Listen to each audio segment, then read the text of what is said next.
janefinch.com. Why was it important for you to come here at this rally? Well, I've had the opportunity of meeting Antonius before, and what I like is he keeps it real. So, you know, there are divides, there are problems that we need to fix, but what I like is Antonius brings solutions to the table. And that's what's key. So when you look at our transformational task force and the fact that one of the things that we're trying to do is bring public consultation into the mix to say, what do we need to do so that we can work together to keep communities safe? It's a great start. And with all the support that we have here today, it's a testament of Toronto. These are Torontonians to say, look, we need to work together to make the city a better place to live in. Chief, can you talk about some specifics in terms of solutions that Antonius has mentioned? Well, you know what? It's about building communities. It's about building communities. And the only way that we can do things and have sustainability is if the community adapts to which way we're going. And so it's not a matter of the police leading. We're only one element. That element is the enforcement piece, but there need to be other agencies to help make communities stronger, safer, and a more viable location to live, to navigate, to play. And that's what one of the keys are. So how do we divert the funding into the communities that need help the most so that we can make a better, sustainable community? Why do you think there is such a rise in violence lately? Well, when you look at the rise in violence, it's one of those questions where you go, you know, Toronto has its peaks and valleys. You know, a couple of months ago, it was going in a horrific way. Now it's coming down again. And, you know, anyone that gets hurt in any way, shape, or form is a problem, is a concern. There are more prevalence of firearms, but we need to work together. And I know that in the communities, there are a lot of people that know where the guns are. So we need to figure out what do we do so that our young men can make better decisions and actually use a gun as a tool to solve a problem. Chief, sorry, give some specifics. What can the community do to eradicate gun violence? Give us 2 or 3 specific steps. Well, if you want specifics, first of all, come to the consultations because we're transforming our service to make it a modern service. And one of the things is this is the first time we're bringing the community to the table. Come to the table, tell us what the specific needs are for the police, what you want us to look like, and how we should respond in the community. I think that that is key because you're going to help design the way of the future when it comes to policing, relationships, and how we enforce our communities right across the city. But you're talking and about that's coming big. to the consultations, but in the meantime, can you give us 2 or 3 specific ideas of what the community can do to end gun violence? Well, you've got to rally together as one. If you see something, you've got to make those phone calls. And communities have to work together. Get to know who your neighbors are.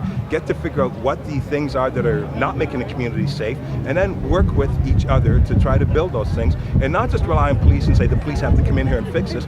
Community has to be involved in those processes to make things better. And I think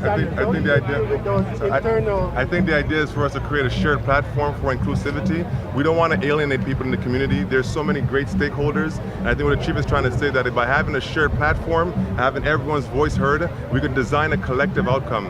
The shared platform that this walk is to promote is the inner city union, where we would find community champions, local champions, who would be nominated as ambassadors, who could turn around and be a consulting body ongoingly for the Toronto Police Services, for the City of Toronto, Toronto Community Housing, and any other stakeholders who want to consult community residents. So ambassadors, tell us a bit about that process. Ambassadors, the idea is that just like City Council, we would have ambassadors from the community who are essentially residents. The residents would be trained about civic education, about leadership, and there would be a standing body always there to serve and to be as a sort of an information resource for the TPS, for the City of Toronto, and whoever other stakeholders want to consult with them. Is it an idea, or is this something that's actually happening? This is what we're working towards, right? So the idea of today is to walk together to reduce violence as an inclusive platform and to promote a shared platform for holistic community development. Chief, this is a community right here, the one that's walking, that wants to see change, that wants to talk with the police. What about those communities that don't trust the police? How will you have a healthy communication with them? Well, I mean, the key to that is coming to the table. Once you come to the table and you find historically Toronto Police Service, when you come to the table and you sit down, identify what the problems are, identify what the concerns are, whether real or perceived, we have that opportunity to start the building blocks to develop the stronger relationships. And if it's safe to say, if you look around, a lot of people here are those very people you're speaking about. And we're here today because we're working in partnership. We are trying to say that the future is an inclusive future. We're not looking at the past of alienation and exclusivity. We're saying today, we're here together. We are part of the problem, but we are part of the solution. But together, if we could be honest, if we could attend those meetings and be present, we could design a collective outcome that's going to be beneficial to all. Okay, 2 questions. When are the meetings going to be taking place, first of all? And also, you talk about getting the community involved. We don't have a huge turnout today.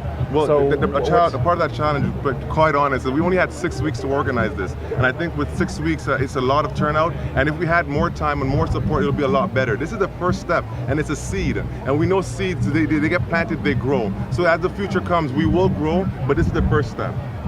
Chief Saunders, just recent, there was a headline in the Chicago News that maybe it's the Chicago police that are causing the gun crime in Chicago.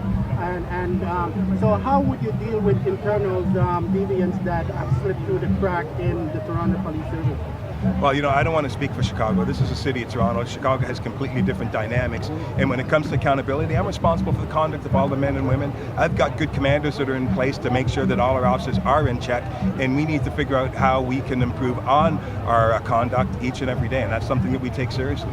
Are you commenting about the larger, broader political situation in the U.S.? Donald Trump's comments at the convention regarding violence against police officers, standing with police officers. What's your position on those kinds of my issues? position on that is welcome to Canada. If you're interested in Donald Trump, cross the border. We're here in Canada. We've got our own unique issues, and we're dealing with those unique issues. So don't melt us into what's going on in the States. Deal with what we got right now. We've got a lot of community people here that are saying, listen, we want to work together to keep our community safe.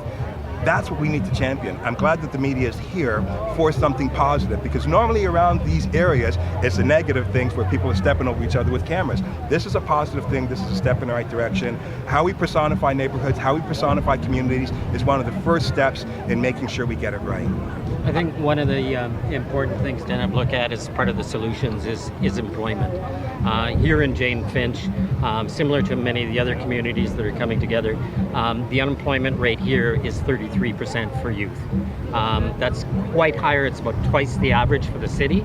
And so I think one of the things that we need to look at is that we got some wonderful, dedicated, educated youth in the community, but many times because of the stigma that this community has, they don't get into the employment kind of situation. So I plead with the business community, look at this community as wonderful resources. I think Antonius is one of the persons that just shows as far as the qualities that can come from this community. And I think that it's important to realize that Jane and Finch is one of many communities. There's 31 neighborhood improvement areas, 44 different wards, and I think within all of these communities, all of these priority neighborhoods, there's Antonius's and Barry's and Tony Rivera's. And I think we need to find these local champions and make them ambassadors and role models, create a platform where they could design things together, and I think that's the way we need to change the dialogue moving forward.